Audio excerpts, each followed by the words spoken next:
WCBM and WCBM.com are not necessarily those of the owners, management, employers, and advertisers of WCBM. But they should be. The Jimmy Mathis Show is sponsored by Andy Harris for Congress. The Jimmy Mathis Show is brought to you by Bread and Circuses. This is Talk Radio 680 W.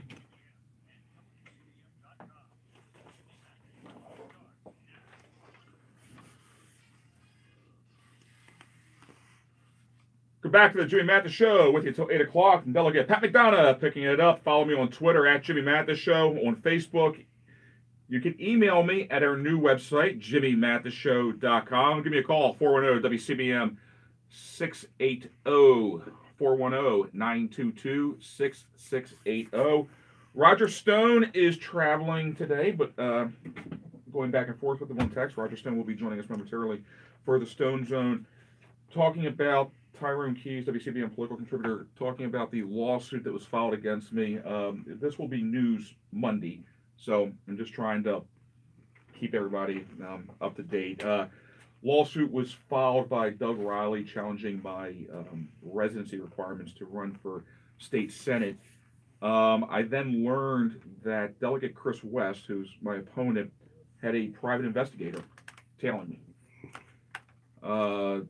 Doug Riley, in his lawsuit, wanted my federal tax returns, W-2s, copies of registration for my automotive, all my cars, insurance policies, declaration pages and invoices for any hazard renters or other insurance maintained by me or my wife related to the house that we live in up in Glendon, copies of 2017, 2018 report cards for any of my children, copies of 6 months of all wireless cell phones, electric, gas, cable bills, the lease for my residence, student loans, bank statements, and I learned that they were surveilling me.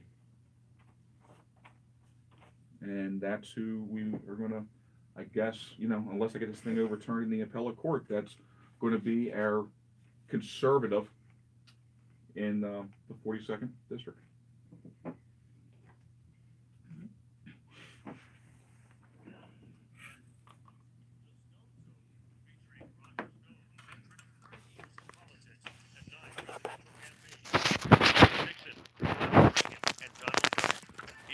Mathis on Talk Radio 680 WCBM. Good evening, Roger. How you doing, my friend? Doing great. Great to be with you. So, look, you've been all over the news the last week. A lot that I want to get to you with. I'm sorry that we got a little bit delayed today, but I want to ask your professional advice on something. You've been dealing with campaigns and elections for, going back to Richard Nixon. I got to see my own dossier earlier this week.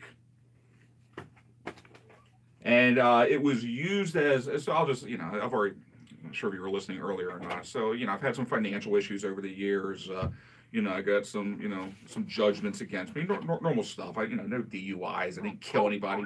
Right. So this was shown to me as leverage to basically walk away from the race. I was in court. They're challenging my residency within the 42nd District. I'm not going to bore you with all the details on the case, but what do you do when the opposition comes to you and they try to threaten you with, what we call life, I guess? Well, I think you run, first of all. You can't be bullied. You don't want to be bullied as a representative of the people. You wouldn't be bullied in the state senate. And you shouldn't be bullied out of the race. Voters can decide whether your past has issues that they find troubling. I don't know many people who haven't had financial problems in this economy. In the Obama economy. Well, and it's tell me things are looking up, but yeah, we've all had tight times. Let me ask you a question, Roger. You've been involved in an awful lot of campaigns over the years. When you look at Republicans, it seems like a lot of time we're quick to run, we're quick to retreat. A lot of times we eat our own. Is that accurate? Do you think? Yes, I do. I actually think that we believe very much in the normal order of things, waiting your turn, fealty to the organization. Republicans have this great tendency to believe that there's a natural order. That's why we nominate candidates like John McCain and Bob Dole, who we didn't nominate on their first or even second try, but we feel like we owe it to them, even though they're not particularly strong candidates. Although Bob Dole's a good man. Sure. So it is.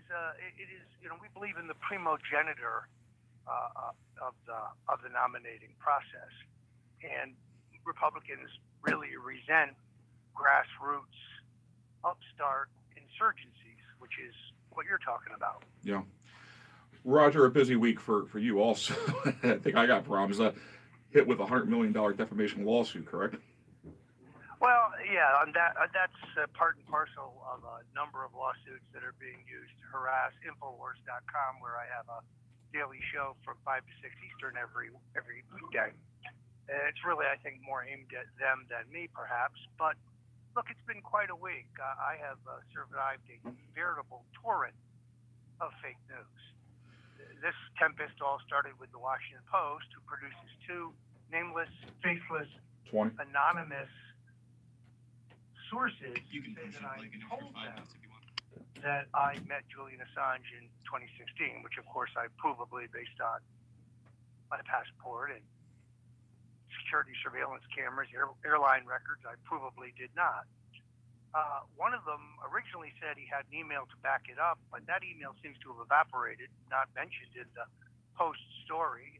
Two different versions of what the email says. I now believe the email doesn't exist. It really can't exist because theoretically it would prove that I knew in advance about the source and content of the WikiLeaks disclosures. There's absolutely nothing new here. My testimony at the House Intelligence Committee was completely truthful. The submissions that I made there prove that I had no advance notice, no collaboration with WikiLeaks. Then you get a headline like, Democrats seek criminal referral so Mueller can read Stone's secret testimony. That was actually a headline today. I'm reading that right now. Well, the Democrats don't have the authority to issue criminal referral, only the full committee. Any citizen can write to the Justice Department. They can have at it. They're the guys who wanted my testimony to be a secret. Now suddenly they want it to be public. Perfectly all right with me. Everything I said in there is accurate and true. There is no Russian collusion. This is a fraud upon the people. And what happens is one person writes the story, in this case the Washington Post, and then Salon and Politico and Slate and all these lefty publications, without calling you, of course, they rewrite, they recycle. Now instead of Sam Nunberg musing that Stone might be, or at least be a subject of the investigation by Mueller, suddenly that becomes a target of the investigation by Mueller, and so on and so on and so on. It's like a pack of yipping hyenas snapping at my heels, bloodthirsty lynch mob. And in this new journalism, any accusation now takes the place, Jimmy, of proof and evidence. You no longer need proof and evidence. The accusation itself is their evidence. This is why they want to convict you, because someone said you did something. Right. It's Kafkaesque. I mean, it's like the Twilight Zone. But the problem, Roger, and you know this better than anybody, a lot of times we find ourselves when we're in the public spotlight, you're trying to prove a negative. And the public court of opinion obviously is a lot different than a court of law, where the burden of proof isn't to prove that you're trying to prove a negative at the end of the day, and the opposition realizes it, and they can throw hand grenades into the foxhole with there being no evidence of it, and then go ahead and try to disprove it. Well, that's true, but a year from now I will be standing. There will be no prosecution because I've broken any laws. There is no Russian collusion, and this entire canard, this fairy tale, will come to an end. So the media that has covered you, the national media, over the last week here, has portrayed you as changing your story as being a flip-flopper. And to that you say? Haven't changed my story in the slightest. I've never met with Julian Assange. I've never spoken with, emailed Julian Assange. The exchange on Twitter direct message was submitted to the House Intelligence Committee months ago. It's benign. In fact, it's exculpatory. No change in my position whatsoever. That's nitpicking. So when I said, for example, just categorically, I received nothing from WikiLeaks or Julian Assange, the Washington Post writes, aha, you see, he didn't rule out allegedly hacked emails when he said that. Well, where I come from, anything would cover that, don't you think? Yeah. So do you think you'll testify in front of the House Intelligence Committee again, or are you done with it? Probably before the Senate Intelligence Committee. I'm sorry. Yeah. So I'm happy to, because we can sort this out. I had no advance notice of the source, content, or exact timing of the WikiLeaks disclosures. I've explained that I had a confirming source. Assange told CNN in June that he had the goods on Hillary. I started tweeting about it in August. What's the problem? Roger, just your take on the ousting of Rex Tillerson as Secretary of State. He never had any chemistry with the president, Yeah. unfortunately. He was opposed to the president's, I think, strong desire to cashier the Iran arms deal, nuclear deal. They didn't see eye to eye on Korea, where the president's saber rattling has resulted in getting both parties to the table. So I think the chemistry was never good. I predicted this late last year on InfoWars.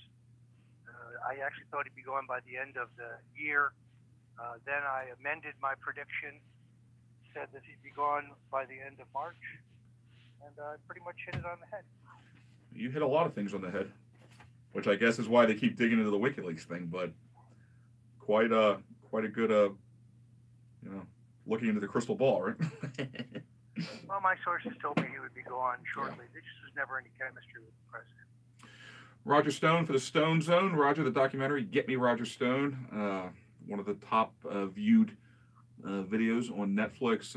Author of your newest book, The Making of the President 2016. Do you have another book coming out? I do. Stone's Rules, the How to Win in Politics, Business, and Life, will be out at the end of April. I need you to do me a favor and get me an advanced copy of that, because I'm fighting for my political life right now. So, I won't show it to anybody, but I may need that before April, my friend. All right. Sounds good. All right. And Roger, you will Jimmy. Appreciate your time. Thank you. Roger Stone for the Stone Zone. Roger will be in town on the 14th. So opportunity for everybody to come out, see Roger Stone, get some books signed, and Roger will get some crowd keys. You can hear Roger Stone for the Stone Zone every Saturday here on the Jimmy Mathis Show on WCBM. Normally we do Roger around 6:30 or so, but everything is fluid, as they say. Give me a call, 410 WCBM 680. Follow me on Twitter at Jimmy Mathis Show. Also, right now you can see videos of the show, podcast. One of the biggest complaints I've had over the years, we need to be able to time shift the program. How do we hear the program? Go to jimmymathisshow.com. A link to our podcast. You can hear all the shows whenever you want. Also videos from the shows, and good opportunity to interact. Tyrone Keys joining us again right after this. It is 7:20. You're listening to the Jimmy Mathis Show on WCBM. Are you ready to look and feel younger? Rescue Renew You is an anti-aging